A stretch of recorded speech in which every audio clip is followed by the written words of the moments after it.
guys, hopefully the music's not too loud. I wanted some background music, but I'm going to do an unboxing on this new USB port, SABRENT 4-port USB 3.0 hub with power switches. It looks pretty neat. I have it a little elevated so the camera can give you a better look at what's actually on the box. That's what the box looks like.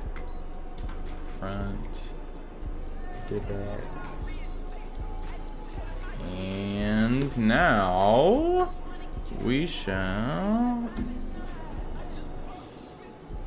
open the box. Opening SABRENT.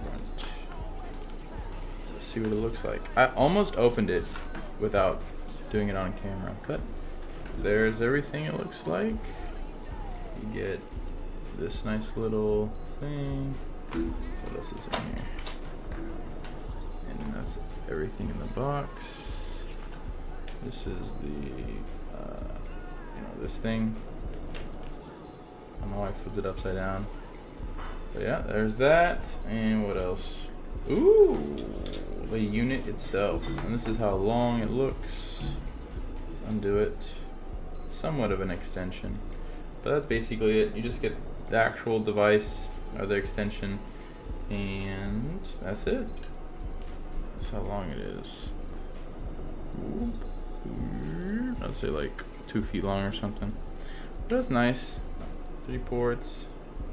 Definitely check this out. I like it. I like how it looks. And that's it. Like, subscribe if you enjoyed this crazy high quality unboxing. This is my outro. Thumbs up, peace sign, thumbs up again, and God bless. There we go.